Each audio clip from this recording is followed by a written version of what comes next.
So tapos na kami tumambay, magpa-picture-picture. Ito, ride out na ulit. Balik na sa base.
Ito pala si paring Yibs.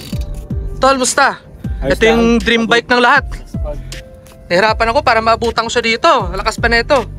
So paring Yibs, pakilala mo ako sa bike mo. Lupit oh. Paano ba? English ko to? Oo, Tagalog lang. Fans to ano mo?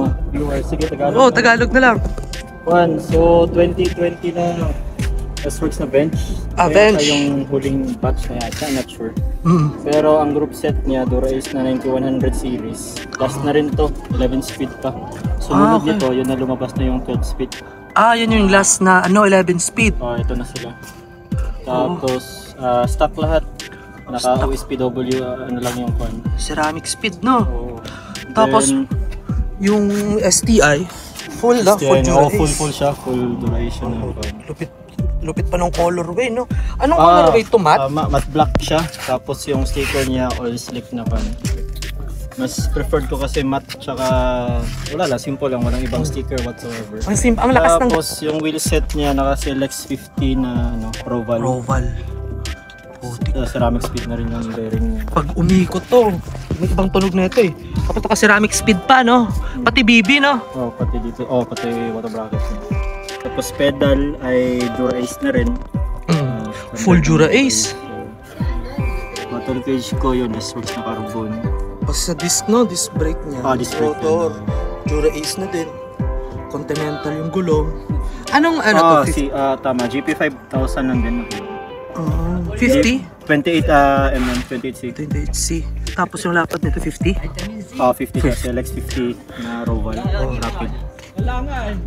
Tapos yung cockpit natin, Aerofly 40 tsaka 90 mm na stem na sports din. Meron tayong cycle computer na Edge Garmin na mga 820 yata, 830. Panda ng ilaw sa ano. Kung pansin mo may tape, alam mo yung background niyan bro, di ba? Oo. Nawala to. Hirap pa naman hanapin to. Dalawang gabi yata hindi nakatulog. Doon lang pala sa loob ng sasakyan. Inikot mo natin yung buong NAS nun eh, sa lahat ng damuhan eh. Nandun eh. Yan, siniguro ko na, lagyan ko na ng tape. Oo. 50 to 36 yung chain ring natin, tsaka 11.28 lang din yung sa Dura Ace lang din. Anong haba yung crank arm? 170 yata to bro. 170. 170 lang. 52 no? Size 52 kami.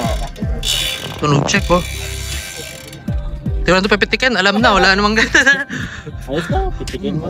Pipitik naman ng pato yan. Ay, no. Magkano to? Magkano bili mo nito? Yan yung mga tanong na mahirap sagutin. Kasi buti kung personal lang ba, baka manood si yun. Oo. Pre, Maring Gibbs, salamat. Sige, salamat. Dream bike na rin. Oo, sige, salamat. Thank you din, bro. Mm. Subscribe kayo, ha? Oo. Manonood, subscribe. Salamat.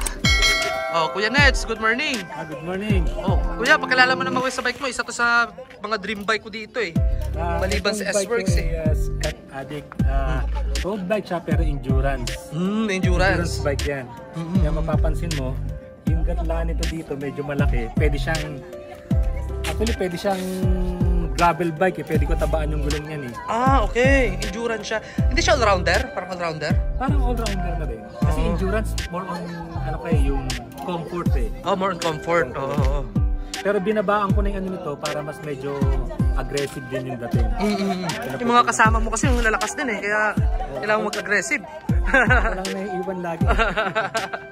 Group set niya, Ultegra Di2. Electronic na siya. 11 speed, no? 11 speed. With ceramic speed. Ceramic speed. Tapos ang wheelset niya yung Hyper Loon. matagal na to siya, kuya. Para ikaw ata nakaunang naka-hyper dito eh. Oo. Matagal na yan. Huli na lang lumabas mga 2020. Ano mga ganito? Nabili ko to 2021 eh. 2021. Wala pa masyadong hyper no? Wala pa. Para ikaw palang meron nung dati. Okay. Tapos yung yung handlebar niya black. Mano. Siyempre naka-Garmin na din siya. Garmin. Tapos design yung ilaw ko. 1,000 lumens. Lakas na ito. Tapos yung Saddle specialized na carbon rail. Kaya ang gaan nito eh. Actually magaan nga to eh. Mabigat siya kasi meron yung laman Mga ko. tools. Yung mga tools ko nandyan. Tapos siya lang yung astig yung bike niya kasi Meron yan. Kasi minsan pagka nandun tayo sa NAS, pagka medyo may dinadaanan tayo at nakagitna, at least may warning sila na. Lalo ba yung mga newbie na iba, parang naiilang. Okay. So kuya, okay lang? Yung price? Mga total. Magkano presyo? Mura lang siya. Mga nasa 3,000 lang. Guys, 3,000 lang to. Kompleto na, Garmin pa. Ayun Kuya, maraming salamat. Okay, sige. Idol. Good luck. Good luck. Salamat, kuya. Thank you. Tol Jabong, good morning. Hi, good morning. Ang pinakamalakas sa grabe pinakamalakas ba? sa taon sa lahat. Tol, pakilala mo kami sa bike mo. Ito yung bike namin. Oo. Bike to ng asawa ko, hindi sa akin. Giant TCR Advance 3. Giant TCR Advance 3. Giant TCR Advance 3. Nabili ko siya second hand na. Second hand. Second hand na. Naka Ultegra na siya na group set. Yan. Full Ultegra R8000. RD, FD, tapos naka na rin siya. Naka Ultegra na crank. Tapos Actually dati naka Ultegra din siya overall. Pinalitan ko lang siya ng Absolute. Naka Absolute chainring na rin ako ngayon. 52 by 39. Okay. Tapos yung wheelset, sa wheelset muna tayo. Ganda ng Wheelset Ganda ng kulay. from Riot Official. Shoutout nga pala sa Riot Official. Yan, Riot Official. Pillar spoke siya kasi round. Hindi siya yung parang bladed. Okay. Dito lang yung bladed, yung part na Sa to. dulo, tapos nagiging bilog na siya sa dulo. Yun. Tapos, binila ko na rin siya, pinalitan ko na rin siya ng handlebar. Anong handlebar? Naka-Riot din siya. Right. Oo. Bago to na, bago ng Bago din Riot. siya. As you can see, Riot Aero. Ayan, ito yung tatak niya. Kasama na yung niya. Kasama na yung mount niya. Ang pogi simple lang ng ang smooth. Simple lang. Tapos ang maganda doon yung grams, magaan. Magaan. Oo, magaan siya. Tapos Pulido pa pre yung pagkaano ng cable Oo, yan. Sa shoutout sa namin, sa mechanic namin, si Harry. Si Harry. Harry Mechanic. Tumatagay. Follow niyo siya. Sige. Harry Mechanic sa Dubai. Tapos, ayun, naka bar tape na rin. Supakas na bar tape. Galing ng Pangmamahalin to. ng Cycle Hub. Tapos, ayun, overall Ultegra. Tapos, saddle natin sa Prologo Dimension 143. Yan. Mura lang siya. Mura lang din to. Camelback na yung bote. Yan, camelback na yung natin. Dalawa na. Tapos naka Enly Di pa tayo nag-upgrade nito, upgrade din natin to. Oo nga, ito no. Yung Para battle cage natin. Oh. Gagawin natin carbon yan. Off. Ayun, overall carbon, handlebar, frame set, tapos seat post, wheel set, yan. Lahat na, no? Carbon. Magaan lang po yan. Kaya nga eh, pang-ahon yan eh. Unang-unang labas ng Advanced 3 ito. So, tol, ano? Salamat, Giant. Oh, sama yung ano, yung price nito.